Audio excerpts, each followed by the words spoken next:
बहुत उच्च कोटि की अनुभूति के स्तर को पहुंचे हुए महात्मा, उन महात्मा ने अपना अनुभव बताया।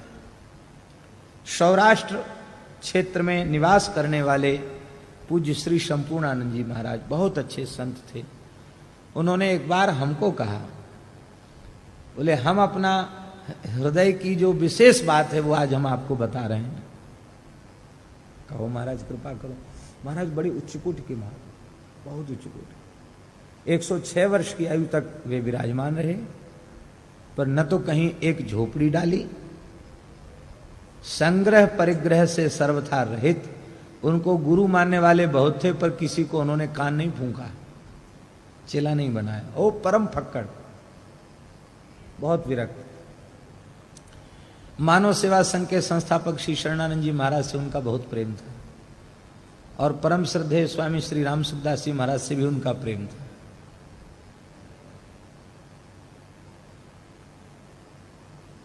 पर वे संभवतः विशेष ख्यात इसलिए नहीं हुए, एक तो वे बहुत छिपाने में सारा यत्न उन्होंने किया, दूसरे न तो उन्होंने अपने जीवन में कोई संस्था बनाई, न किसी संस्था से जुड़े।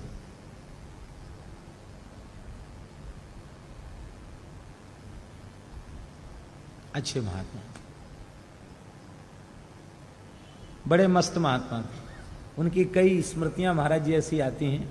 एक बार भागवत जी की स्तुति प्रकरण पर कुछ चर्चा के लिए उन्होंने बुलाया, भागवत जी की केवल स्तुतियों की चर्चा करो। पहुंचे हमें राम, बड़ा मर्यादित सत्संग होता था, पूर्ण सात्विक और पूर्ण मर्यादित, विरक्त महात्मा थे। कोई सज्जन उनको कुछ राशि दे गए, बोले वृंदावन से इतने महात्मा आए हैं, लोगों का भोजन भी होगा, कुछ ना कुछ खर्च होगा। वो एक तपोवन एक जगह है, उसमें रुके हुए थे, वहीं आयोजन था। तो कुछ राशि दे गए, बोले ये उत्सव के खर्च में लग जाएगी। कहा ठीक है। महात्मा तो फक्कड़ी थे। उस समय अकाल था, गायों पर संकट था। एक भगत जी हैं, वो बहुत गायों का पालन करते हैं। उनके यहाँ से सूचना आई कि महाराज गाय भूखी प्यासी मर रही हैं, कुछ कृपा करो। सुनते ही उनके नेत्र भर आए, बोले अरे राम, गौ माता कष्ट में है, चलो। हमको भी साथ में ले लिया, और जो कोई व्यक्ति दे गया था ना, उनके पास एक रहते थे सज्जन, वो रखते थे थैला में पैसा। उनको तो महात्मा को तो बेचारों क्या जरूरत, रखते थे पैसा। वो करीब संभवतः 2 लाख रुपए था, 2 लाख रुपए था। लिए, हमको भी साथ ले लिए। एक झोली थी, बोले ये क्या है? हमने कहा झोली क्या है इसमें? गोपी चंदन है साधुओं की भाषा में। हाँ महाराज कितना? हमको पता नहीं महाराज कितना है, खाली करो इसको।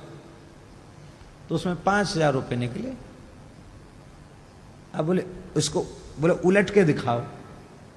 उलट के दिखाया, हंसते हंसते उन्होंने जेब टटोली, इसमें 1 रुपया भी बचा तो नहीं है। 5,000 रुपये थे शायद, वो भी उसमें मिला दिया। और फिर हमसे बोले कि देखो तुम वैष्णव साधु हो, दान पुण्य करना चाहिए, लो गौ माता के चारे के लिए दे दो। वो सब हमारे हाथ से दिलवा दिए। अब वहाँ से दे करके फिर हम लोग चले वहाँ से। तो आगे हमको बिठा रखा था, बीच में सीट पर वो बैठे थे संपूर्णानंद जी महाराज, बहुत वृद्ध संत थे। हमसे बोले स्वामी जी, जो कथा की सेवा के लिए आया था वो तो गौ सेवा में लग गया, अब हम हैं विरक्त साधु, हमको तुम कहो कि हमारा टिकट बना दो, किराया दे दो, किराया भी हमारे पास नहीं।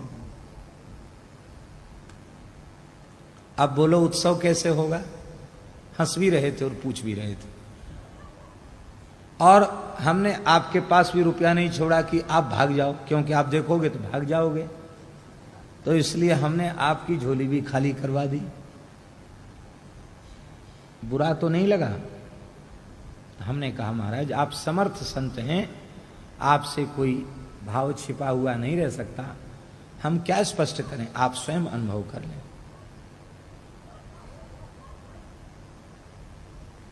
थोड़ी देर बाद मौन हो गए, वो इस सुन के मौन हो गए।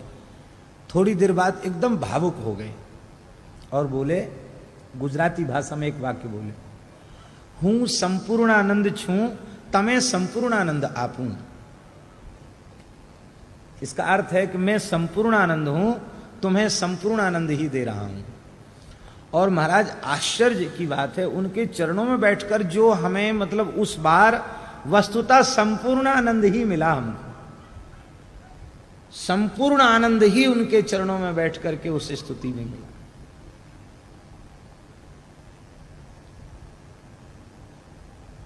तो क्या कह रहे थे, उनकी बात, वो मूल बात तो भूल गए हैं? हाँ, विशेष बात उन्होंने जो बताई थी वो उन्होंने बताया। उन्होंने कहा कि देखो 3 प्रकार से भगवत संबंध सुदृढ़ होता है। संपूर्णानंद जी ने एकांत में हमको बताया 3 प्रकार से भगवत संबंध सुदृढ़ होता है। या तो ज्ञान पूर्वक संबंध जोड़ लो,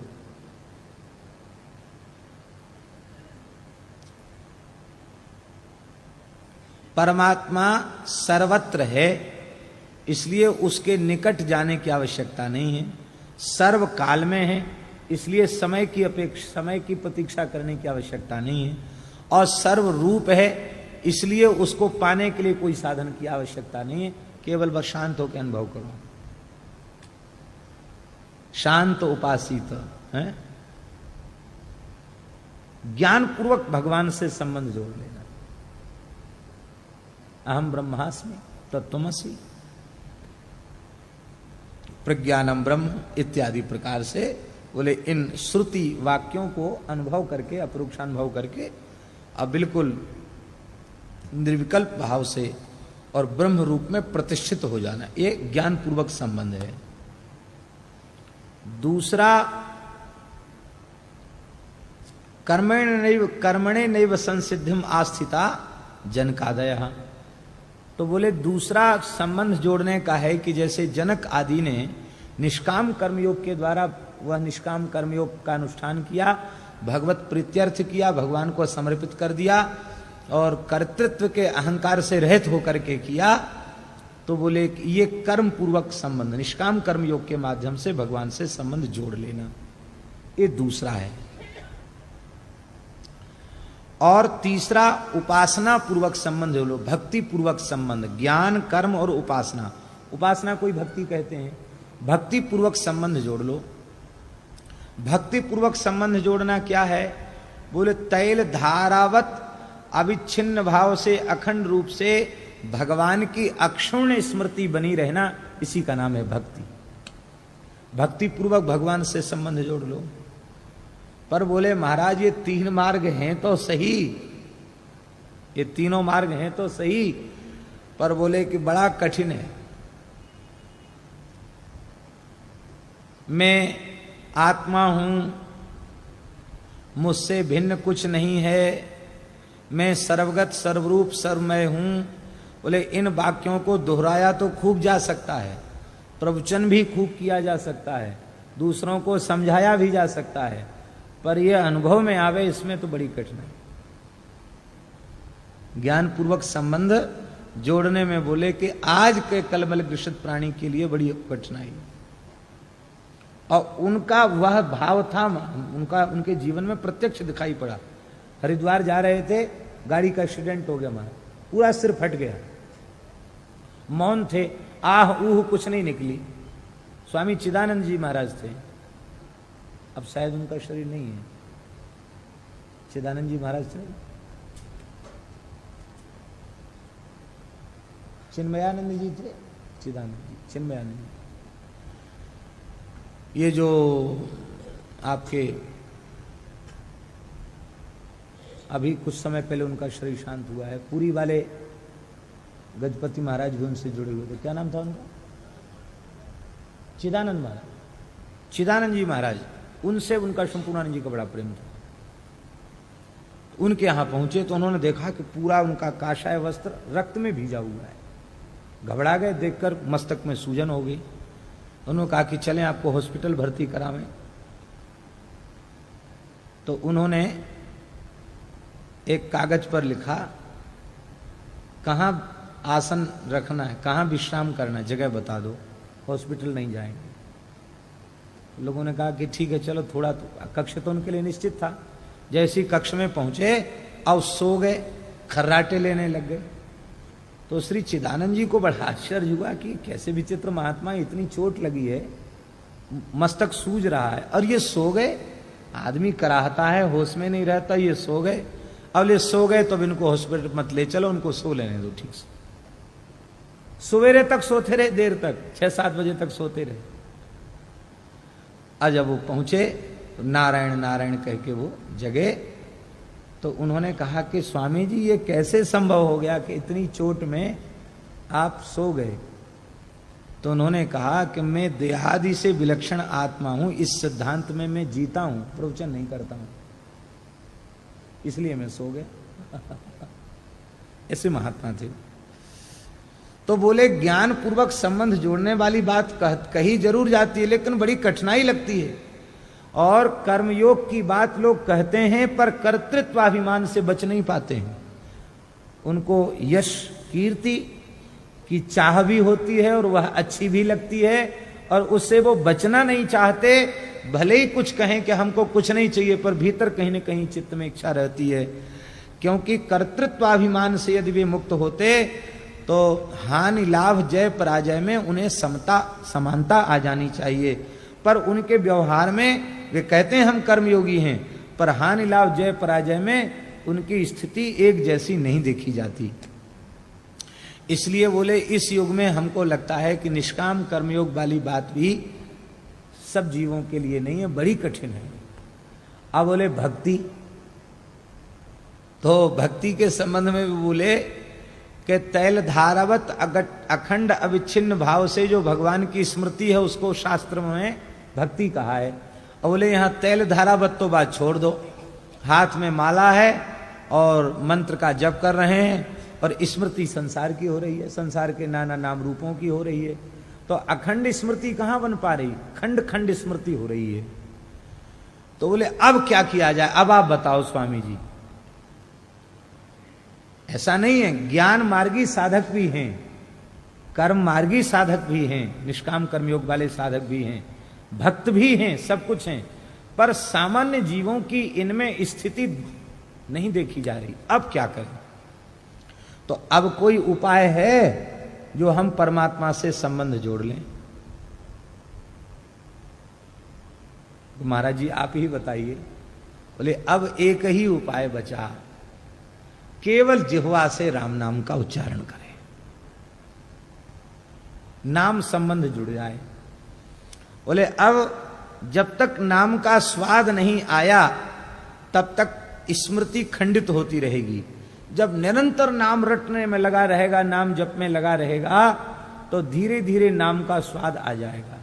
और जब नाम के स्वाद का अनुभव होने लग जाएगा तो बोले अखंड स्मृति बनने लग जाएगी। सुना जाता है कि भक्तों के रोम रोम से भगवान के नाम की ध्वनि प्रकट होने लग जाती, कि जनाबाई जिन कंडों को छू देती उन कंडों में भगवान नाम प्रकट होने लग जाता है। चोखा मेला की अस्थियों से नामदेव जी ने भगवान नाम का श्रवण किया। तो बोले केवल नामात्मक संबंध, केवल जिह्वा से नाम का उच्चारण करो। उच्चारण करते करते करते करते जब नाम का स्वाद मिल जाएगा तो बोले भक्ति योग जो अत्यंत कठिन समझ में आ रहा है वो कठिन नहीं रह जाएगा। बोले अखंड स्मृति बनने लग जाएगी केवल नाम के द्वारा, तो अपने आप भक्ति योग शुरू हो जाएगा।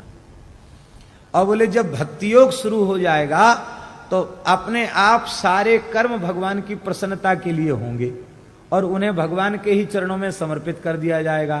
कर्तृत्व के अहंकार से छुट्टी मिल जाएगी, तो बिना प्रयत्न किए निष्काम कर्मयोग बनने लग जाएगा। और केवल नाम से भक्ति योग की सिद्धि हो गई, केवल नाम से निष्काम कर्मयोग की सिद्धि हो गई। और बोले फिर उस स्थिति में नाम का आश्रय लिए रहेगा तो बोले ज्ञान पूर्वक संबंध भी जुड़ जाएगा। फिर ऐसी तन्मयता आ जाएगी। प्रहलाद जी का संबंध ज्ञान पूर्वक संबंध जुड़ा हुआ है। प्रहलाद जी ने सर्वत्र भगवान का अनुभव कर लिया, भगवान से भिन्न कुछ नहीं है। इस परम तत्व तक प्रहलाद जी पहुंच गए। जले विष्णु स्थले विष्णु, विष्णु पर्वत मस्तके, ज्वाला माला कुले विष्णु, सर्वम विष्णुमयम जगत, सब कुछ विस्मृत हो गए। नानुसंधत्त एतानी गोविंद परिरंभिता। गोविंद भगवान ने हमको अपने हृदय से लगा रखा है, इस भाव में डूबकर प्रहलाद जी को कुछ भी स्मृति नहीं रह जाती, सब कुछ प्रहलाद जी भूल जाते। बोले यही है ज्ञान पूर्वक संबंध, सारी उपाधियों का विस्मरण होकर के ब्रह्म स्वरूप में प्रतिष्ठा हो जानी, यही ज्ञान पूर्वक संबंध है। तो बोले कि हमको यह अनुभव में आया है कि केवल कलिकाल के प्राणी अब नाम को छोड़ करके ज्ञानपूर्वक संबंध बनाने का प्रयत्न करेंगे, बोले बेकार जाएगा, क्योंकि चित्त समाहित नहीं है, वैराग्य भोगों से है नहीं, तो कैसे हो पाएगा। वैराग्य के अभाव में जो ज्ञान प्राप्त किया जाता है वह केवल उदर पूर्ति का साधन बन के रह जाता है, शंपूर्णानंद जी कहते। तो बोले कि नाम को यदि छोड़ दिया जाए इस कलिकाल में, तो साधक की ऐसी पात्रता नहीं कि सीधे सीधे ज्ञान पूर्वक संबंध जोड़ ले, और न वो कर्म पूर्वक संबंध निष्काम कर्म योग के द्वारा भगवत संबंध को सुदृढ़ बना सकता है, अना भक्ति योग। इसलिए बोले हमको ये समझ में आया, इसीलिए कलयुग में चहुजुग चहुश्रुति नाम प्रभाऊ, कलि विशेष नहीं आन